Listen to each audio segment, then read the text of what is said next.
Welcome back to a load of BS on sport with me, Dan Ross, and the man with the most educated right foot in Swansea. It's Dan Pigger. How is life with you, my friend?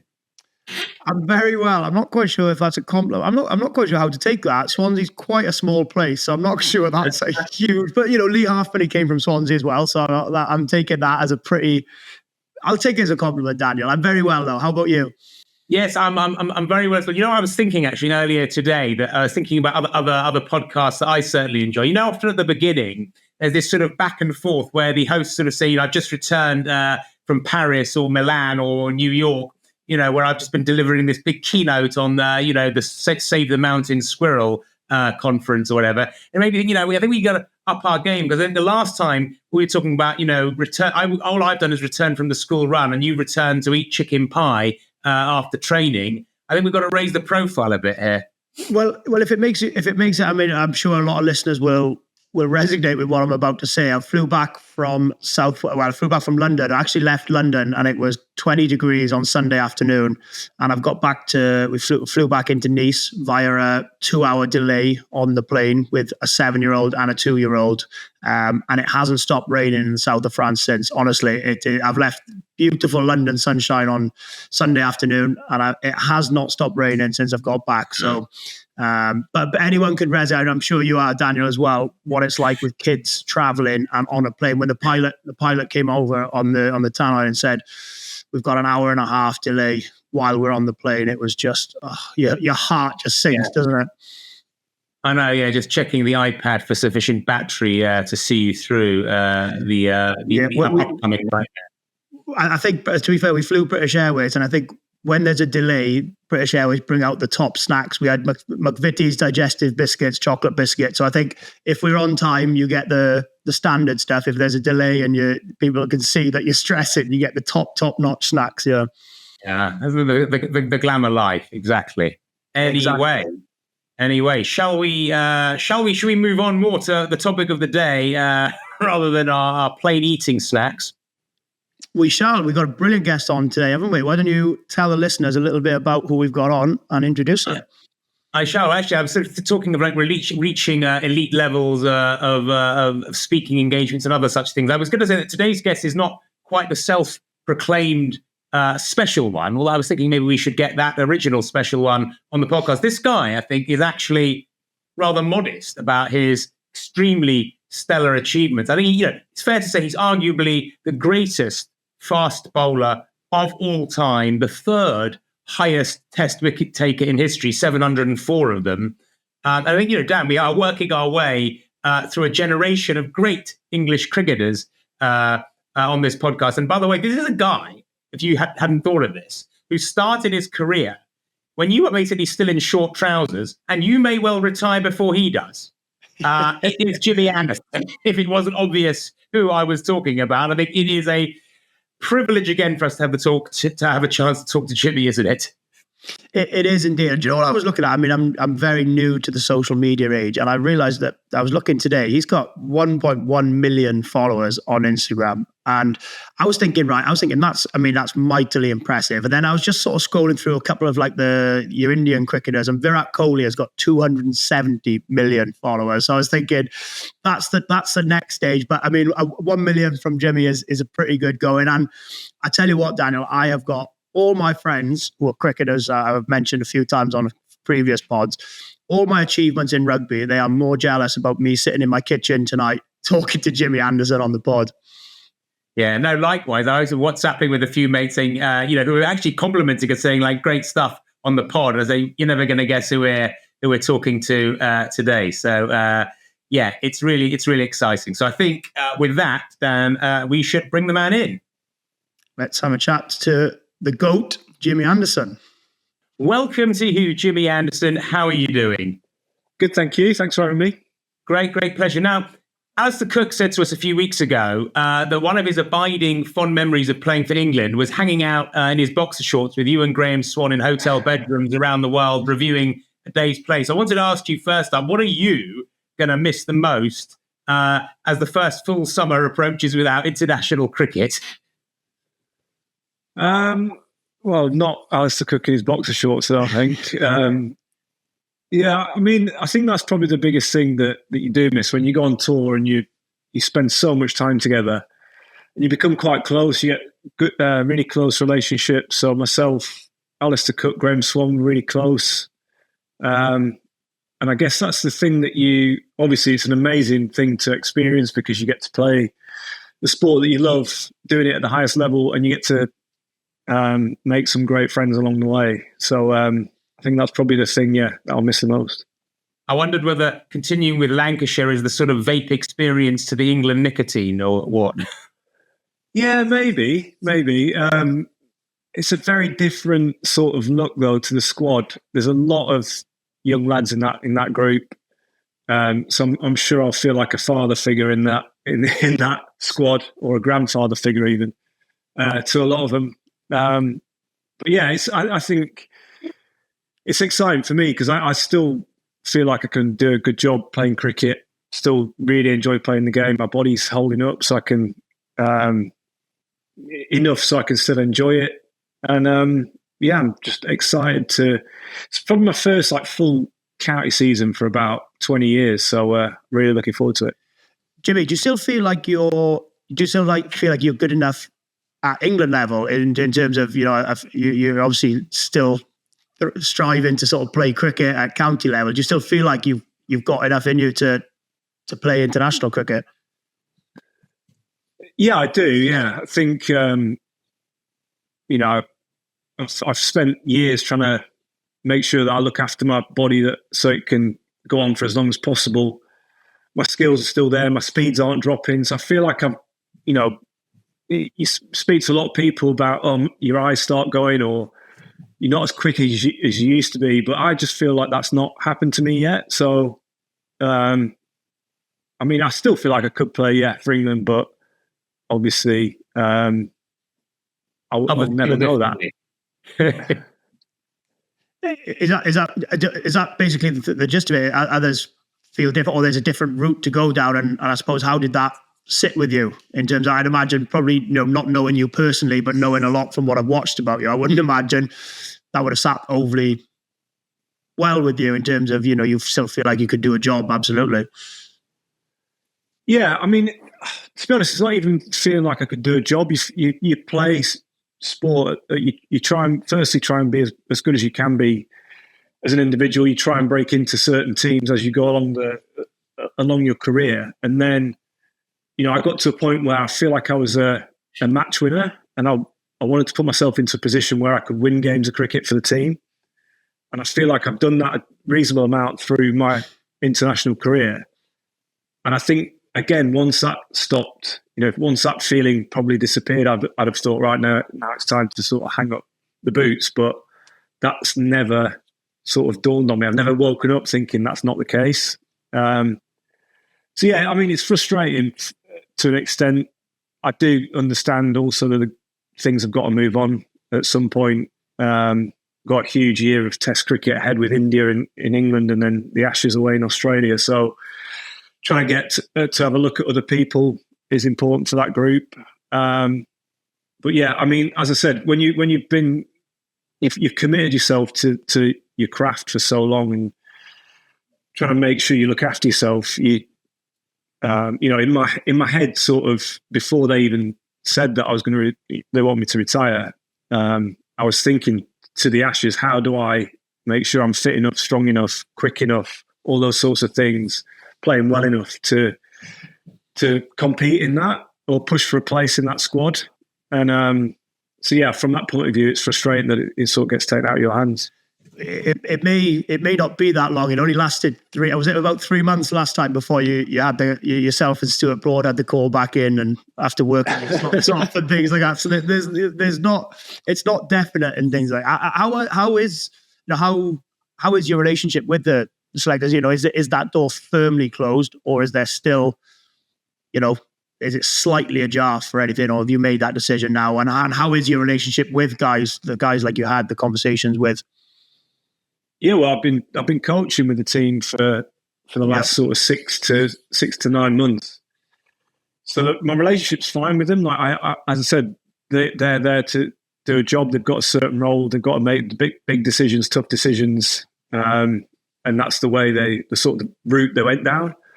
From their point of view, I'm sure the door's firmly shut, and I've sort of made peace with the fact that they want to go in a different direction. And my England days are over, and now I'm fully focused on playing for Lancashire and doing as best as I can for them. Whether you talk, Jimmy, about you've been at the top of the game for so long, you've been doing it, for over 20 years. I wondered, for someone of your craft as well, what is the secret of consistency for such an extended period, particularly when you were written off actually early as being extremely inconsistent, but you became the model of consistency? That was your signature in a way. Yeah, I'm not going to be able to give you any big secrets here. It's literally hard work. I think that is the only thing that I can say that is that actually helped me become more consistent, become a better performer. As you said, I had a taste of international cricket quite early. I was 20 when I made my debut for England. And it was rocky at the start. Like there was some massive ups and downs. And from my point of view, it was literally just trying to hone my craft as much as I could, practice as much as I could. I watched everyone else as well, watched the best bowlers from around the world. How did they go about it? Tried to sort of fit things that they did into my game and into my routine to try and make me as good as I possibly could be. But there's no real secret. It's literally just been throwing myself into it and trying to leave no stone unturned. I mean, what do you, or did you, love about bowling? What fascinates you about it? Were there particular characters as you were rising through the ranks who you wanted to emulate and who you just massively admired? Yeah, I loved cricket growing up. Like, I was quite not strange kid, but like all my mates at school loved football. It was all about Man United or Liverpool when I was growing up, and I was probably one of the only ones in school that enjoyed cricket. We didn't play cricket at school. I was lucky that my dad played for the local club, so that's how I sort of got into it. But I just watched loads of it, and it was on terrestrial TV as well when I first, when I was growing up, when I first started watching it. So you could watch it most of the summer. So if I wasn't trying to play tennis, I was playing cricket. In the summer, they were the two sports for me that really kept me occupied. But yeah, from that era, like early 90s, I'd say Alan Donald was probably the one. I enjoyed watching him. Glenn McGrath, again, amazing bowler. But I just love watching the ball move in the air. And that's what I feel like as a kid, you want something to copy. So whether it's like a goal or a try or whatever, you want something amazing, an amazing bit of skill to go and then try and do it with your mates. And that's what I tried to do. I tried to move the ball through the air. And that's something that's kept me interested for a long time. Still am interested in it. Yeah, I mean, you mentioned that you've been coaching for sort of 6 to 9 months. I wondered whether you didn't feel like a break with touring with England after retiring. I wondered maybe going cold turkey was just too intolerable of thoughts and you had to sort of be there in some way. Yeah, I do feel like cold turkey would have been tough. Like being in part of a team for 20 odd years and then all of a sudden that's taken away from you. I think that would have been quite tough to deal with. So it was nice that they wanted to keep me around. Obviously, I know all the lads really well. And yeah, it's very different, like, because having spent so much time in a team environment and being able to influence the result, and as a coach, you don't feel like you obviously can still have an influence on the players and how they perform, but you can't have an actual influence on the outcome of the game, which I found, quite hard at first trying to watch and keep my cool. Jimmy, you played 188 test matches over 21 odd years. I'm really interested to sort of what that dressing room was like when you started. Was there a moment where you felt like you'd arrived, where you became not a young player anymore? And I suppose did having guys like Swan, Broad, Cook in that squad help you continue for so long, because you had your close friends and people you could socialize with as well? Because I finished playing after the 2023 World Cup. The big reason why I finished was, body-wise and probably felt like it was time. But I also knew that the squad was going to change and it was going to be a much younger squad. And perhaps off the field, I didn't have as much in common with those guys as I did with the previous squad, if that makes sense. Yeah, definitely makes sense. I think going back to the start of my career, I felt like there was a tough group to come into because there were so many experienced players in that group. Nasser Hussain was a captain. There's Alex Stewart, Mark Butcher, Goff, Caddick, like these quite strong characters as well. So I did find it quite intimidating at first. But I think then you're just trying to prove to people that you're good enough. And that's what I spent my first few years of my career doing. Then you start making relationships with people. As you get more comfortable with your game as well, you get more consistent.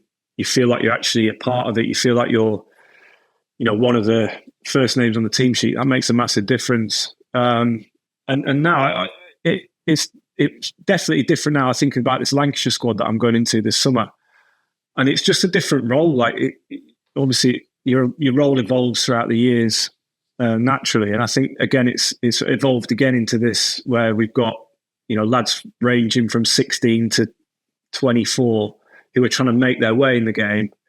And from a selfish point of view, I still love playing, so I get to do that. But also I feel like I could have a positive influence on these lads with my coaching hat on, trying to show them how things are done, what it takes to be a professional, what it takes to be consistent and perform week in, week out. And I think that excites me as well. Is that sort of something that you're focusing on, Jimmy, in terms of with the youngsters or with the younger players in the group, passing on a lot of what you did and your top tips for them coming through, rather than sort of rather than just follow me or listen to what I say? Is it kind of sharing your knowledge, your experiences from the dressing room, the pitch, etc., etc.? Yeah, I think it's a bit of everything. It's definitely not telling people what to do or like saying this is how it's done. I think for me, I'm a big believer. Like I used to, when I first started, I'd sit in the corner of the dressing room and just watch how people went about their business, watch how people trained, watch how people practiced, and then tried to sort of emulate that or copy that. And I think that's again what I have in my head is I want to show people like the dedication it takes to train, to keep your body in the right shape, to perform consistently, to stay on the field, and also the amount of hours that it takes to hone your skills.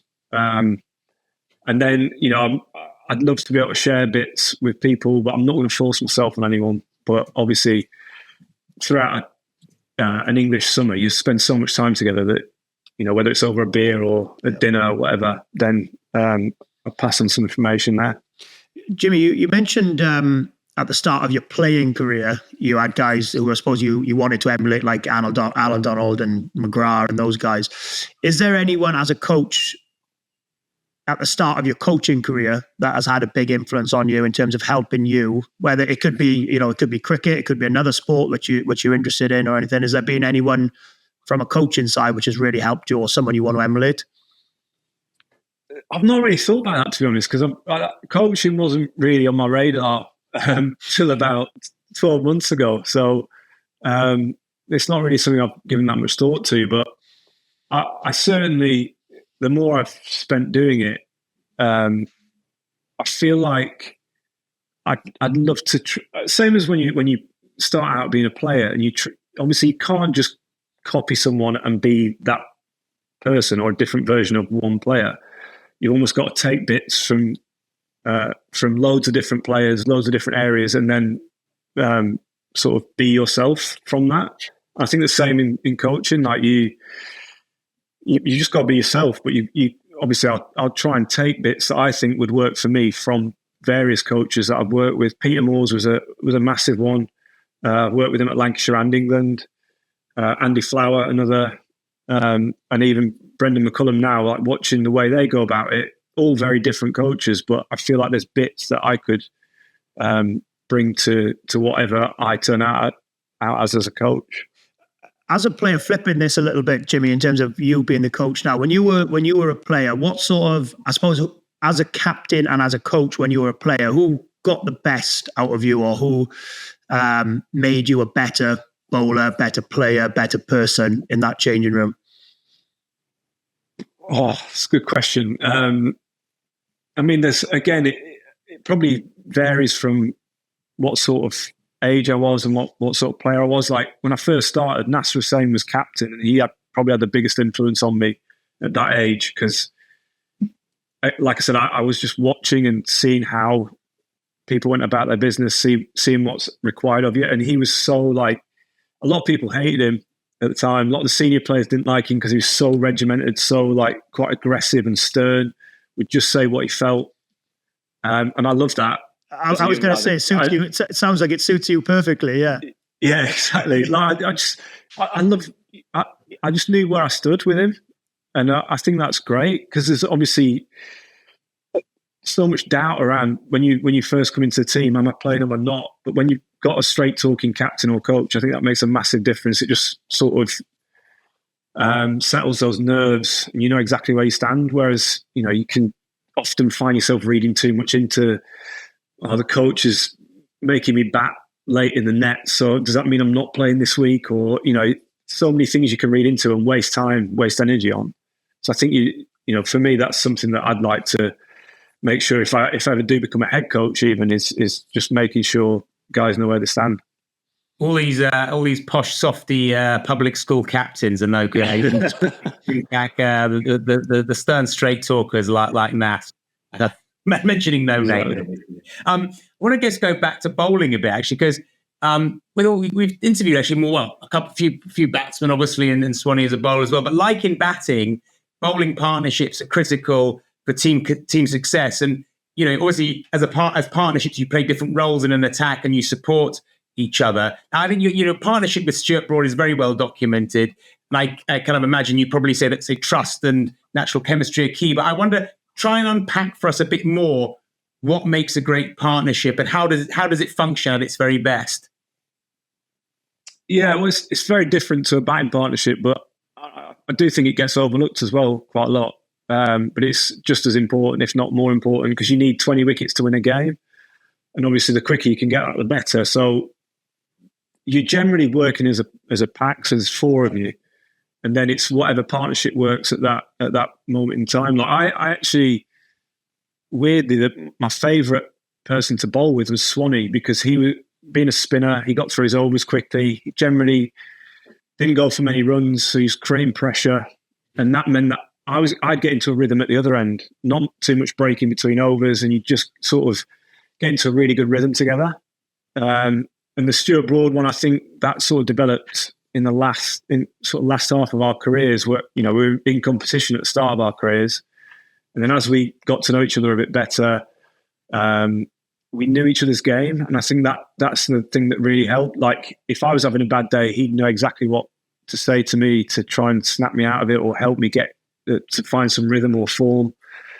And it's just having an awareness that you're not just bowling for yourself, you're bowling for the guy at the other end. You're both trying to create pressure. You're both trying to do a certain job. And that communication as well is just absolutely vital to that.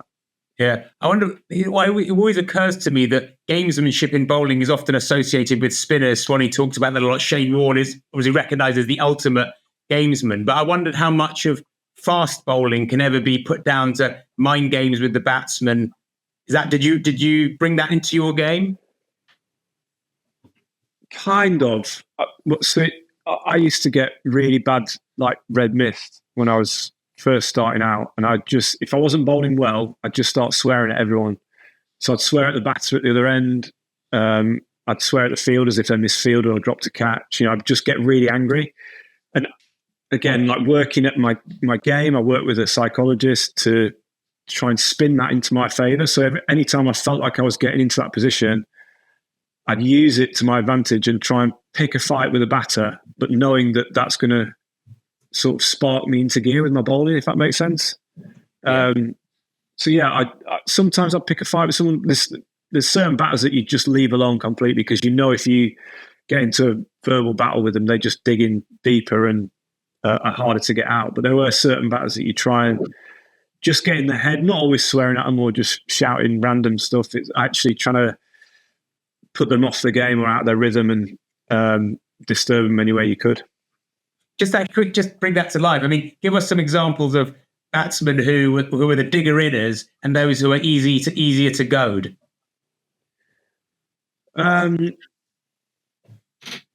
Well, I'll give you two Australians. Ricky Ponting was one that you just wouldn't talk to, and I learned that the hard way. Like, he was just incredible, and I played against him when I wasn't probably at my best. So he'd sort of laugh at you and just make you feel really small, and then smack you around the park, and you just look stupid for more than one reason. The other one was Shane Watson. I felt like, I don't know, it wasn't so much, again, being aggressive with him. It was just letting him know that, when you get someone out a few times, knowing that even if he gets a few good shots away, there's like a bad shot coming around the corner. So you just sort of getting into his head, like about his back lift or his, stuff like that, technical stuff, trying to put him off. Yeah. It's funny you mentioned that, Jimmy, about sort of the red mist coming down and things like that. Swanee actually messaged me earlier. He said to ask you about the time where you misfielded off him on the first morning, or he misfielded off you, and you didn't speak to him in the car, in the changing room, or anything for a few days, and then you dropped the dolly off him as well, or something. So he said make sure you get stuck into him, because he was the worst for doing that to us as well. Yeah, I wasn't. I went through a patch where I actually bowled really well, but I was like on the brink of like just being a little bit overwired. And I remember this guy edged one. Swanee was at second slip, and it bounced just short of him, and he left it, just let it through, and that hurt me more than a drop catch. When the slips, just because they can't catch it, they just let it through for 4. So yeah, it was about 3 days when I didn't speak to him. And then, I dropped an absolute dolly, like literally if you're just lobbing a catch up from 5 yards away, and I dropped it, and then I just got the death stare, and that's the worst feeling. Like, obviously you just want the ground to swallow you up. Yeah. Is that, you know how the day, I suppose how the world is going a little bit at the minute, Jimmy, in terms of you're not allowed to confront people, you're not allowed to sort of shout at people, all that sort of the way that everything's going. I always felt like people like yourself were the guys who were setting the standards. And is that how you felt it? Because I was a little bit similar in terms of I'd be quite happy to sort of shout at my teammates, demand standards, and not because I wanted to be difficult or not because I wanted to be awkward. It was because I wanted the standards to be set extremely high. And I suppose that was kind of like your role in that as well, I'd imagine. Yeah, that's how I felt. Like I worked really hard on my standards, so I wanted everyone else's to be at the same level. Like, I worked really hard on my fielding. I'd hate it if I'd ever dropped a catch of someone. I know you don't do it on purpose, but it's one of those things where I'd never shout at someone because I wouldn't be sort of personal with it, and I know it because I know it's. But in the heat of the moment, when you're trying so hard to get a wicket, you're trying to do your job for the team, and you feel like you've been let down maybe by someone, then it comes out sometimes in a bit of rage. So we again at that time when we were playing with Swanee, we got to number 1 in the world, and it felt quite intense. Like, the training was intense. We had some great players in that team, a lot of players that were at the peak of their powers. And I felt like in practice we'd ramp training up, so it felt like match intensity. And then, on the field, sometimes it did come out in shouting at someone, but it was done in from a good place. I was just about to say, you probably owe a few wicket keepers a couple of beers as well, because they've taken quite a few catches. I think, is it the most wickets caught by a wicket keeper you've got? I'm not sure if you knew that or not. I didn't know that. Okay, well there you are. I've informed you giving you a little bit of a heads up. you need to basically, whoever's played wicket keeper for England during your tenure, you probably owe them a beer or two. But is that, going back to sort of the art of bowling a little bit, was that your, I suppose, you were just focusing on getting the ball to move, finding edges? Was that a preconceived plan that you wanted to get people nicking, or was it just, that's just how your wickets sort of, the majority of your wickets came? Yeah, I think, my best ball is an outswinger to a right-hander, so that's the ball moving away from the edge of the bat. You more often than not looking for that edge, yeah. So I'd have 3 or 4 slips, and try and get them out that way. But it's obviously not the only way you try and get them out. But I think that's pretty much every spell, every game. That's how I'd start, is trying to find that edge. There'd be certain players where you think the best way to get them out is to maybe bowl straight at them first, try and get them LBW or bowled. And again, that comes in your preparation, you're doing your homework on the opposition. It also depends on the surface you're playing on. Like if it's a slow wicket, then it's not going to carry necessarily to the keeper. So it's stuff like that you just always take into account. What's the best way to get someone out? And I think probably playing in England for a long time, wickets did carry through to the keeper, the ball swung. So that's how I generally look to get my wickets. How on earth are you going to replace the buzz of taking wickets in your life? You've got one more season at it to knock over a few, but then what? Well, one season at the minute. We'll see how this year goes. I might have a couple more. But there you go. Yeah, we'll wait and see. But I don't know what. Sorry, I missed that. The county cricketers have gone into their 50s. I think it's possible. It's possible. Yeah. I think. I don't know how I'm going to replace it. I don't think you can you? That's probably part of the reason for me to carrying on. Like I think. I'm sure any sportsman who's retired will say this, that you can't replace that buzz, no matter what whether you find another sport or another sort of line of work to go into. I don't think it's replaceable. So that's why I want to try and drain every little bit of life I've got in my body. I mean, I think, I know you would always say that, and most players, you're the ultimate team man, and winning as a team is what matters. But genuinely, from a sort of psychological point of view, what is more thrilling? Is it the moment of taking a big wicket, or watching a team member take the wicket to win a game when maybe you've already snaffled 4? It's taking the winning wicket. Taking the wicket is the ultimate. That's good answer. Yeah. I mean, if you could go back and talk to the young Jimmy at the start of his career, what advice would you give him now? Now you're looking back at your last, hopefully 2 or 3 seasons, let's say. I'd say don't play as much Test cricket and hold out for some franchise cricket in later years. Yeah, exactly. Yeah. No, I don't know. I think I don't know. I feel like when I've had a 20-odd year career and I'm still playing, I don't know. I feel like I've done a good job of, what has happened in my career. A good job of like coping with it. So I don't know what I'd say to young me. Maybe enjoy it a little bit more. In my early days, I thought it was the be all and end all. I thought cricket is everything. I need to be as good as I can be. I probably worked a bit too hard at times. I put too much pressure on myself. So potentially that. But saying that, if I hadn't have worked like that, would I have become as good as I did through the backstage of my career? So it's a tough one. I mean, you had said, by the way, I think you might have mentioned it either in your book or otherwise, that of course, growing up, you love cricket as you told us, and it was your absolute dream and ambition to play for England.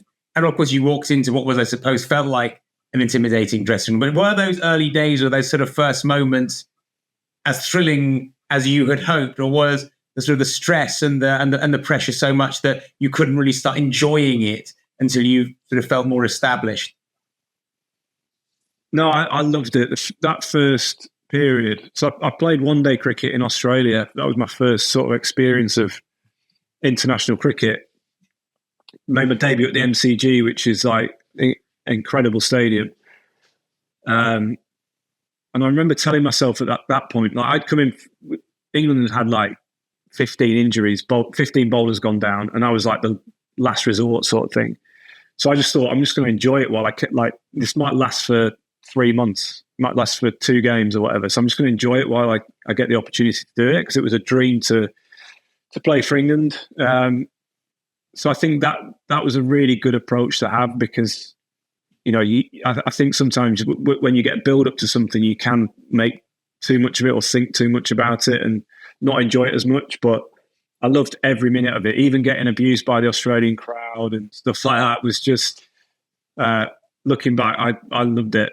And it was, I feel fortunate I got to experience international cricket at such a young age, because, you know, I think when you do get the chance to play international sport, you're always going to be searching for the answer to, are you good enough? And when you get a good start to a career, you sort of, even if you have a dip in the middle, you know that you're good enough because you've done it before. So it's just a case of being patient and keep working at it. So, felt very lucky in that respect.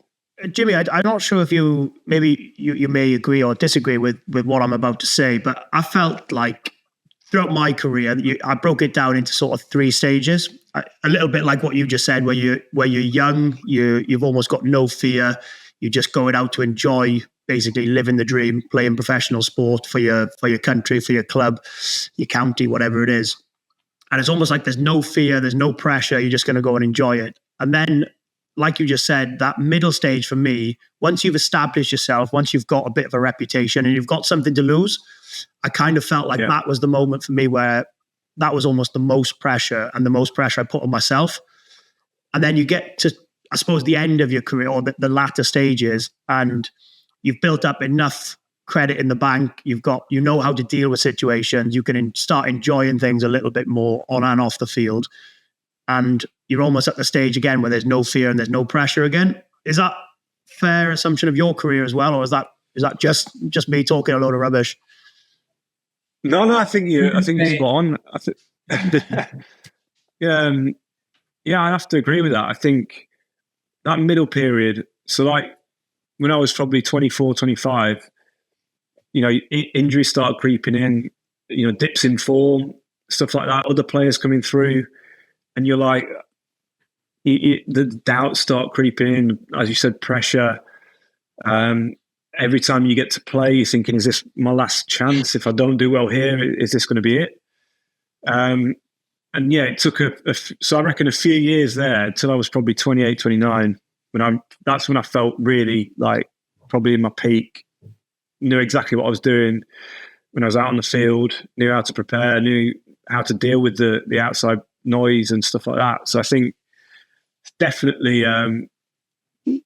happened to me that. But I also feel like that as I've got older, the pressure from a cricketing point of view and like the team, that's not there. It's sort of like as you say, you've earned the credits you've earned the right to be in that position.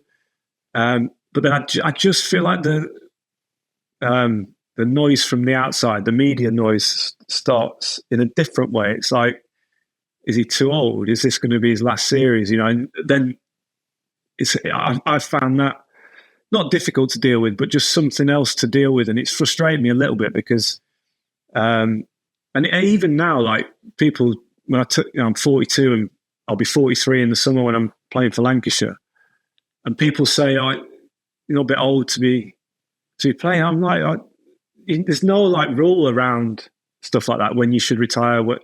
And again, with that, as we talked about earlier, that decision that England made to move me on. And again, I'm sure if the number 42 wasn't next to my name on the team sheet, then I'm sure that wouldn't be the case. I'd still be putting my name in the hat for series to come. So it's just a little bit, frustrating when that gets brought up. So I guess that's what, I've sort of gone full circle a little bit there. Do you think, Jimmy, the media pressure maybe, I suppose, piles the pressure on the selectors as well? If they, if like you said, if people are talking about James Anderson being 42, 43 in the summer, et cetera, do you think that has an effect on the selectors and the powers that be? Well, I'd like to think not. There's lots of stuff written in the media and said in the media, and I'm sure they try not to take any notice of that whatsoever about any players. But I feel like I'd like to see it change, because I don't think it's just in sport. I think it's just in life. People are like, because we talk about age in a certain way, it's, whatever job you're in. My dad at the minute is like, he's in his 60s. He's like, I'm going to retire because that's sort of the thing to do.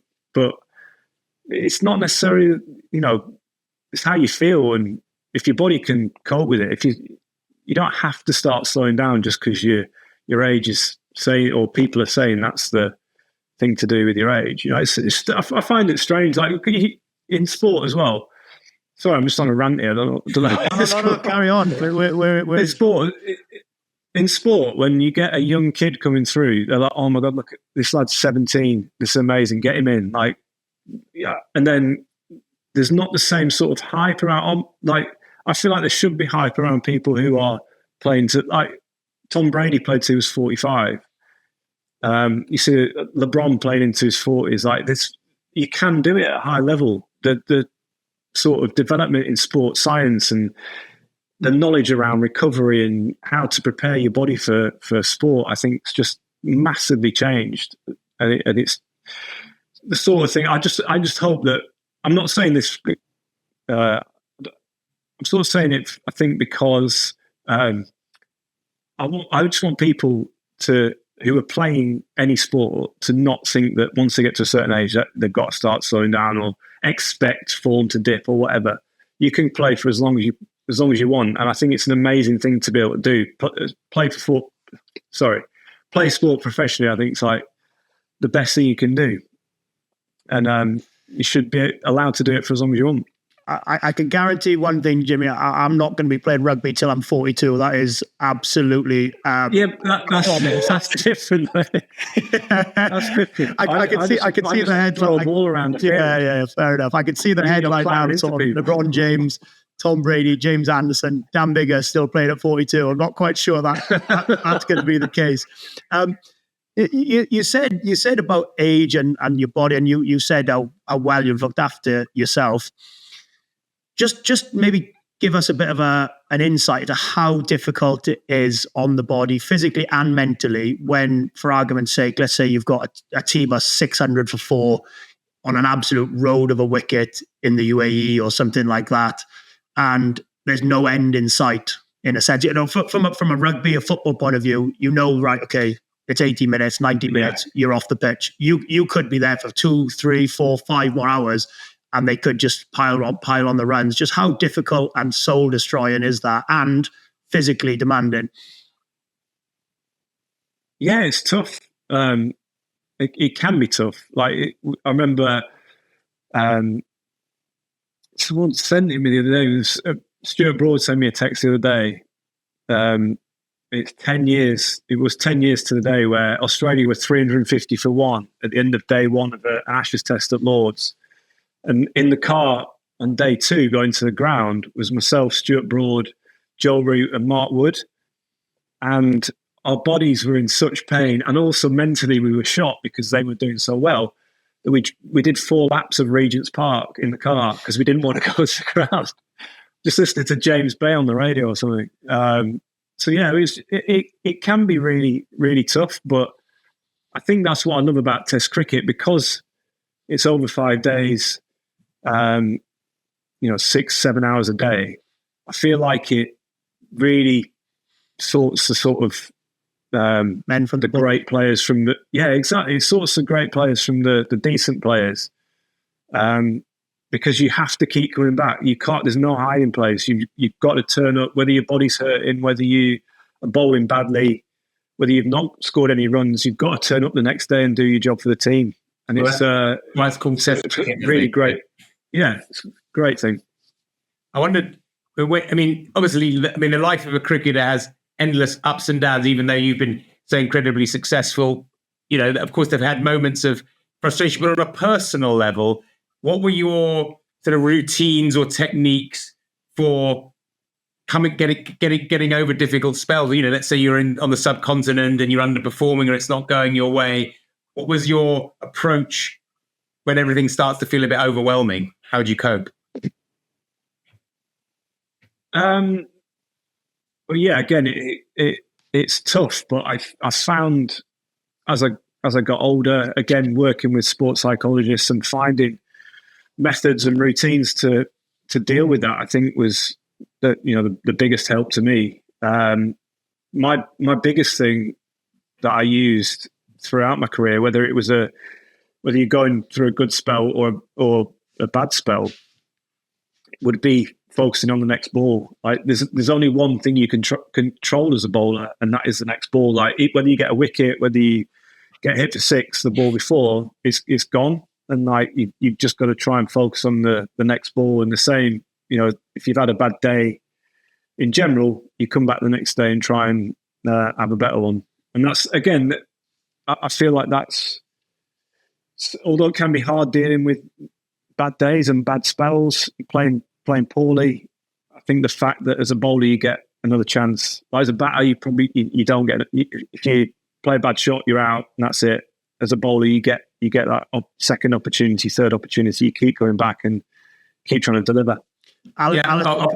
Sorry, Dan, I was just going to say, Alistair Cook made us aware of that point. Basically, the bowlers have got loads of more chances, and the batsmen, all they've got to do is nick one. So he was saying that he had a tougher job than you. I think the gist of it, Jimmy.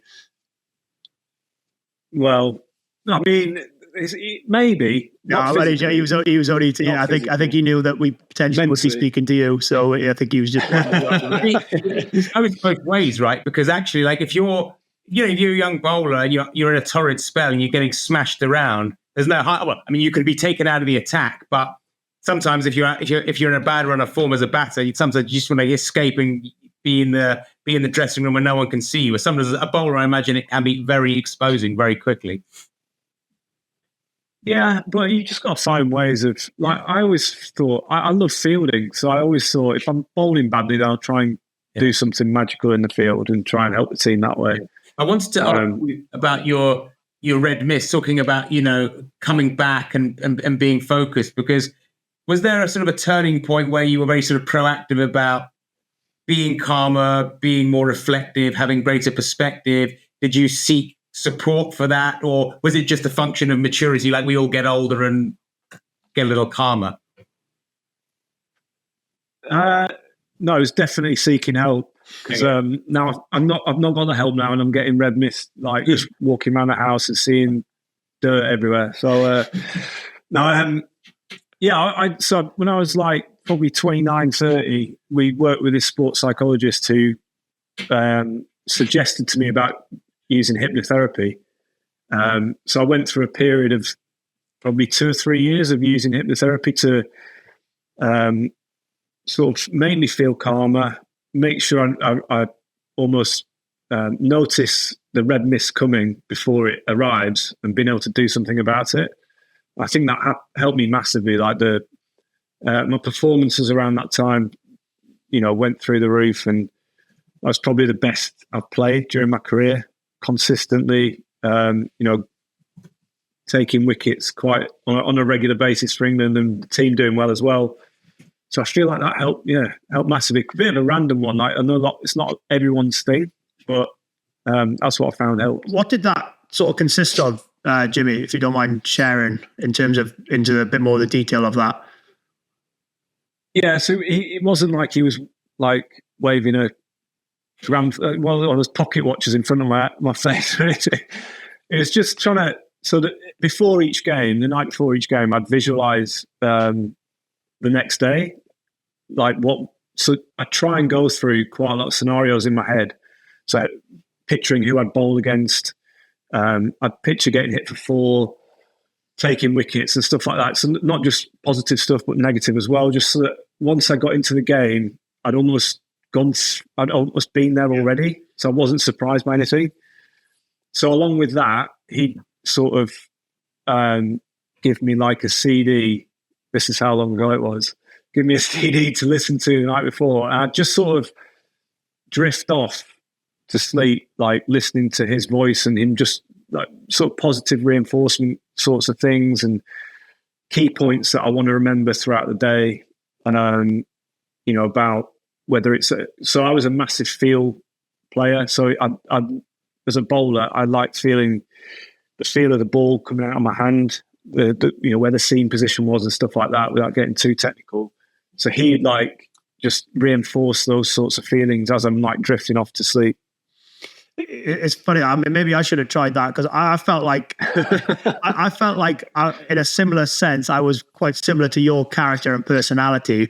And I actually felt like when I tried to be overly calm and relaxed and conscious of not revving teammates up or revving myself up or the referee, whatever it was, I kind of felt like my performances not dipped, but I felt like they weren't at the level they were when I was right on the edge of, sometimes going past the line, which is difficult in a live sporting arena, isn't it? But yeah, I felt like for me, it was kind of like, okay, I need to be at a certain level for me to get the best performance that Dan Biggar can deliver. And I'd imagine that probably sounds similar to yourself in terms of that, right? You need to be right on that edge. Oh, yes. It's literally, it sounds exactly like what I went through. So we'd actually have a scoring system at the end of each day's play, and 7 was the where I want to be. Anything above a 7 is over the line. It's the swearing and shouting at teammates, swinging punches at umpires and stuff like that. And then below a 7 was generally, if I was below a 7, my performance usually wasn't as good as it should be. If I was too calm, too placid, I was, generally nowhere near good enough. So I needed to be really as close to that 7 as possible. Jimmy, who was the best batsman that you faced? Or the batsman who you just thought, this guy is just, how am I going to get this guy out? I mean, it is a tough question. And I really want to say Joe Root. I know that's weird because he's been a teammate for a long time. But I get mesmerized watching him bat. He's got so much skill, so much time. He makes you feel so slow as a bowler. And the ball melts onto his bat, and he just sort of maneuvers it anywhere he wants around the field. And I just think he's absolute class. So I played against him a little bit, Lancashire against Yorkshire, bowled him tons in the nets. So for me, he'd be right up there. As an opponent, an international opponent, it's so hard to pick one. And anybody who you really maybe didn't have as good a record against as perhaps other batsmen. I know you've taken a lot of wickets, but there's a few. I think the only batter that I can think of, I'm thinking when I started being good, and it was Hashim Amla from South Africa. Yeah. So he's someone who I think I got him out once, maybe not even once in Test cricket. He used to get loads of runs against us, got a massive 300 at the Oval one year. So I really struggled against him. But then before that, when I first came onto the scene, I was those doubts that we were talking about earlier, bowling at the likes of Ponting, Sehwag, Tendulkar from India, people like that, you just think, I'm not good enough. These guys are too good. I'm never going to get them out. But I just think if I'd have bowled at them, if I'd have bowled at Ponting with the skills I'd developed as my career went on, then I'd have had more success potentially against someone like that. Anybody as a batsman you really sort of not dislike? I know we mentioned it about you'd know not to maybe rile Ricky Ponting up because you know that he'd probably knock a century off the back of it or something. But anybody who you had some difficult encounters with and some real sort of sledging back and forth, or someone who wound you up being at the other end? Me and Michael Clarke had a few run-ins. He was captain of Australia for a few years. We had quite a few run-ins. Right, I think I played club cricket against him in the 90s in Blackburn. and then played a few Ashes against him. Like he got caught on the stump mic saying, "Get ready for a broken arm," and I did feel like he was trying to hurt me, get his bowlers to hurt me rather than actually get me out, which was fun. But yeah, I mean, to be honest, anyone in the Ashes, that the Australians are so up for that battle, and they love a scrap. And I obviously like getting into a bit of a battle as well. So I had some really good games. I was there, Jimmy, in 2015 in Cardiff, where you and Monty Panesar sort of survived for, it felt like an eternity, but to survive and save that test. So you did well to survive all the balls that were being bowled at you then. Fair play. Yeah. How difficult is that it's almost like, I always think like Alistair Cook never had to an opening batsman doesn't have to bowl, but an opening bowler has to bat, or has to be able to bat a little bit, don't they? Yeah. Well, I think that'd be my one rule change, is that number 11s don't have to bat. It is my worst nightmare. I hate it. But yeah, I mean, that's been one thing throughout my career that I've absolutely hated, because as a number 11, quite often you're the last man out in the match to lose a match. So you feel like you've lost the match for your team because you're the last one out, and you've got to shake the opposition's hand first, and you're out on the field and you sort of got to trudge off having lost the game, and it was just brutal. But then on the other hand, like you have moments like that at Cardiff where you're not expected to do anything. Like the Australian wives and girlfriends had got the champagne up to their box when we were 9 wickets down when Monty came out. So that was nice to hear once we saved the game. But yeah, it's not a fun place to bat. And I think something's got to be done about it. I think scrap number 11s and or maybe get opening batters to bowl. Yeah, and to do something hard work. Even it up. Well, you wouldn't be too delighted with that if you were letting the opposition batsman pile on against the batsman. Is it going to make your job harder? You'd be self-sabotaging. Oh, there are times and places, but they can surely have turn their arm over every now and then. Yeah. But so moving towards the end, I was wondering, what do you hope your legacy is? Not just, sounds rather sort of old man word, so talking about legacy, you're only 42, but not just as a player, but in terms of the impact you've had on young bowlers, the next generation. What do you want to be remembered for? I don't know, really. It's not something I've ever thought about. I don't think that's what, when you're in sport, you that's not sort of something that you try and think about. But I guess for me, as we've talked about throughout, swing bowling is something I'm really passionate about, something that I've tried to really master, and I still think I'm working on that now at 42, trying to find out different things about how the ball moves through the air and stuff like that. So I'd love for some kids to get into swing bowling because they'd watch me do it. I think that'd be quite cool. But I just hope that, with the way the game's going, and there's a lot of talk about, is Test cricket going to survive? White ball cricket seems to be all about people hitting sixes and just more bat over good bowling. So I think I'd like to see the skill side of bowling stay in the game. Yeah.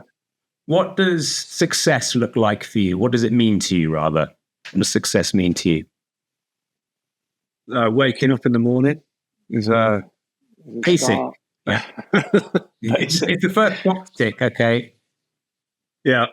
Do you mean like just career-wise, or you day to day, or a bit more philosophically, if you want? You could say it means winning on the field. That you can interpret. You can think about it in the round of your life. I don't know. I feel like, well, through my career, I've just thought of success as being, having left everything on the field, walk off, like body's aching, Can't wait to get my boots off. Covered in cuts and bruises and stuff like that, like war wounds. And I think that's what I've prided myself on through my career, is trying to be the person that the captain throws the ball to at 6 o'clock when everyone else is absolutely knackered. So yeah, I don't know really. You think answered that very well, but this guy's asking me a succession of extremely annoying questions. Can you just asking me something about right question? I'll try and keep the next one a bit more black and white. Jimmy, has obviously family wise and off field, has James Anderson, the player, personality, character, changed as family has come into his life, and has that changed James Anderson, I suppose, as a player and a personality? I think it definitely changed me as a player. The minute my first daughter was born, I was like, cricket is not absolutely everything, and that gave me a different perspective on everything. As a personality, I don't know. I feel like probably not changed me as a person, but definitely that perspective was just, I feel like it was massive for me, because it makes the bad days not as bad. When you can come home to your family, they don't care if you've done well or not. They don't care if you've been hit on the head or got your stumps rearranged or bowled a pile of shit. They're happy to have you at home and enjoy your company. If your children were anything like mine, they just use you as a climbing frame basically when you come through the doors. Yeah, so, that was the gist of it. Yeah, Daniel. Before we do the quick fire question, I just wanted to ask Jimmy some quick. I mean, this may be quite trivial on Jimmy's point of view, but do you know how many? Where's the most wickets you've taken, Jimmy? Do you know that off the top of your head? I remember stab at Lords, I think. Yeah. Do you know how many you've taken at Lords? I have a guess at 120. It's a pretty good guess. 123. Yeah. And do you want to know? This is a bit nosy, really. But do you want to, out of in your T20s, your one day internationals and your tests, how many balls do you think you've bowled in your career? I'm going to have a guess at that. You go first. Daniel, you have a guess as well. Go on, Jimmy, you go I feel first. like someone might have told me that. His whole professional career bowled. For England. So T20s. Oh, yeah. T20s, one day internationals and tests. 60,000. I'll go 40,000.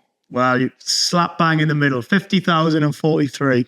So if it was a game show, I would win. Yeah, you would win. So I suppose just touching on that, the reason why I was more than quite impressed is just the longevity, what you've had to put yourself through. And people talk about, I suppose, the amazing deliveries, the wickets, etc. But you look at how much has to go into taking wickets, that amount of balls, that amount of work rate to build up to that. It's simply incredible. And you think that, like I know you mentioned earlier, Jimmy, rugby is very different to cricket, but to bowl that amount of balls is an impressive stat. So, thank you. And fire away. Let's get the quick fire questions in. The Nor's innings over. We might have neglected that. We'd like to do a little quick fire round at the end of our podcast. So we're going to launch right into it, and this is hopefully going to be fairly easy. No tricky questions. If we weren't talking about sport right now, what is a topic you'd be passionate to discuss? Having said that, music. Music. But go a bit, unpack that a bit more. What music are we? Any music. I love all music, and I think music's actually played a massive part in my career. I love the fact that you can listen to a song, and it can take you back to that moment. What are some of the songs that take you back to big moments in your life?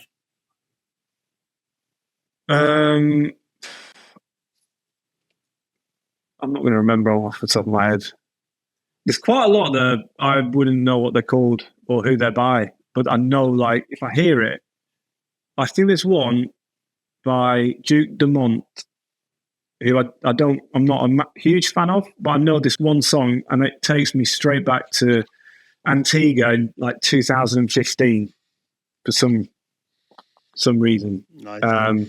But I also used to like having a song in my head as well, and when I was bowling, and I always thought it had to be like something quite aggressive and fast paced to get me into a rhythm. But then I got one of my last 5 wicket hauls for England.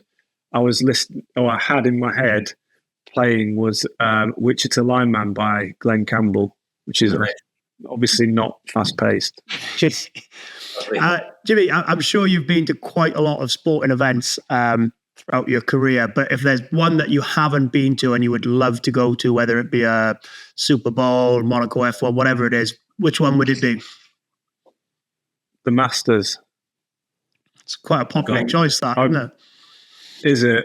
No. There's nothing wrong with it. I'm just saying I think that would be the bucket list for a lot of people, wouldn't it? Yeah. I think it's like, honestly, I've been to quite a few that were on my bucket list. And that's the only one that I love. Golf is probably my number one sport. Or I should say 2, just after cricket. But I love golf. Like I watch it all the time. The Masters is obviously the one that everyone watches and talks about. I went to the Ryder Cup, actually, Celtic Manor. So I've seen the Ryder Cup, done Grand Prix, done Monaco. Like Super Bowl, I guess I would like to go, but I'm not a massive American football fan. Do you know what Alistair Cook said? Do you want to take a stab at what Alistair Cook said?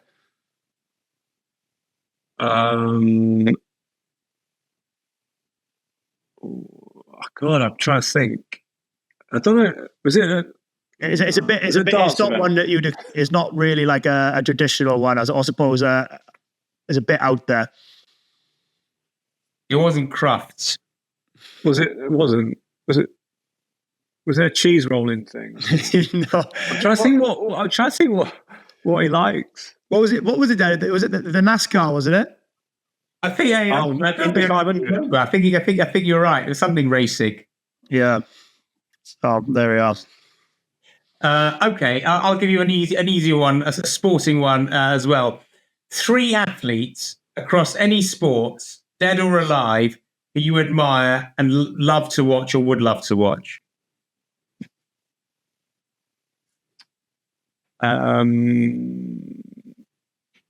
Boris Becker is one. Someone I used to watch growing up. What did you like about Becker? I loved his athleticism. So I think he was like 16, 17 when he first won Wimbledon. Yeah. And I was, the volleys at the net, these like diving volleys, I'd try and copy them so much in my front room, drive my mum mad hitting tennis balls against the wall. But yeah, I just used to love watching him play. I'd have to go for Rory McIlroy. This guy, I love golf, and I know Tiger's like the one, but just love watching Rory play. And who else? I'm going to go Tom Brady. I know I just said I don't like American football, but I love watching his career, especially the back end. Doing it for the 40-year-olds, Jimmy. Yeah, exactly. And just watching his, like, have you seen there's an amazing, like, they've overlapped his first ever, the sprint test they do, the 40-meter dash thing that they do in the whatever it is, pre-season. Draft, yeah. They overlapped his first ever one and his last ever one. His last ever one is quicker than his first. And I love that. Like, it just shows, yeah. Just to finish off, Jimmy, favourite cricket ground to play in outside of the UK?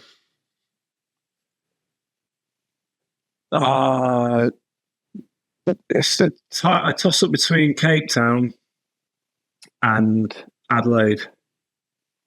and I'd have to go Cape Town, actually. Yeah, Newlands is awesome. Amazing. Yeah. Beautiful, isn't it? Yeah. But Adelaide's like close second. It's on the river. It's got a mixture of like brand new, like state-of-the-art stadium and a bit of old red brick cricket pavilion. I love that sort of combination. Well, on that note, Jimmy Anderson, thank you very much. Thank you. Well, I loved hanging out with Jimmy for an hour. He's I find him such a sort of a humble, modest, chilled out. He's kind of laconic, you almost call him, for one of sport's great achievers. What did you love about it? Well, I love the fact that I was able to call him Jimmy. I mean, that was kind of like, I kind of felt like, should we be calling him James, or does his, I mean, I'd imagine even his parents call him Jimmy by now, but yeah. I did think that was quite cool, and I suppose doing this pod has been amazing, hasn't it? In terms of like, you just speak into some of the big stars we've had, and there's none bigger really in English cricket or world cricket than Jimmy Anderson, and it's just like there's no ego, there's no, he seems like he's properly chilled out about things. I could sense there was some. I'm not sure if resentment's the right word, but he certainly didn't agree with other people's opinion that at 42 he didn't have something to offer, did he? I mean, I think actually my understanding was also that, relatively speaking, his performances in terms of the returns he was delivering had declined a little. So I think he could also. I mean, he said it's not about doing a job. He thinks he could have actually performed at the highest level. But I think my sense also is, particularly with Stokes and McCullum, that they are not characters who bow to media pressure. I mean, if you look at some of the people they brought into the team, these aren't guys who necessarily people are clamoring for either way. They've unearthed some amazing gems. And like, selection is as much art and a science, as you know as well, right? You have to sort of make calculated bets about where you think the team's going to go in the next couple of years. So I imagine if we were in their shoes, well, if I were in their shoes, I could imagine making a similar decision. I did like I love the fact though, it's like, I did like what he said about, if you're 17 coming in, everyone it's like, oh, you're amazing. You're 17. Right. Nobody says that, oh, you're inexperienced, blah, blah, blah. But if you're 42, everyone thinks, oh, you're over that. You know what I mean? I did like that. And I think what I did like, and what I think has probably stood him so well in his career, is that he doesn't want to just be playing for England. Like, he wants to be the match winner. He wants to be the guy who takes the match winning wicket. He wants to be the guy taking a fifer, and having his name, not so much having his name up in lights, but because of his contribution, that comes then. Do you know what I mean? I think if he feels like he's just going through the motions and being carried, then he probably wouldn't want to be in that squad either. So I thought that said a lot about his personality as well. But what a way to spend a Wednesday evening, Daniel. Eh? Yeah, absolutely. I mean, the other thing which sort of strikes me is that, I mean, it's different in rugby, I suppose. Well, in cricket as well, your knees, your legs, your arm, your body can give up on you. But obviously, he's managed to retain a pristine physique. I mean, the guy is about as lithe as you can get looking at him there. But it's not only that his love for the game is undiminished. But I suppose with you, I mean, there's a physical aspect, but I suppose it's the combination of the physical and the mental. There's also a sense that, I'm just ready to stand back. You just feel it. But he seems nowhere near that. Well, I just think everyone's different, aren't they? And like I remember somebody saying to me, they said, when you know, you'll know. And I'm just about at the stage where I know. And Jimmy's not. Yeah, Jimmy may not be in 4 years' time. You know what I mean? Right. Like that's just different people. Some people finished at 29, 30. Yeah. And I just think I think there's nothing truer than that. I always thought when somebody says that, when somebody tries giving you advice and things like that, you're thinking, oh, they're talking rubbish and they don't understand what it means, etc. But yeah, that's the best bit of advice I've had for a long, long time. When you know, you'll know. And But I mean, I imagine at Lancashire, when you've got an end named after you, I would imagine that his retirement will be in his gift. But who knows? Absolutely. Anyway, good. On that note, lovely to be with you as always, Dan, and we will be back very soon. Cheers, Daniel.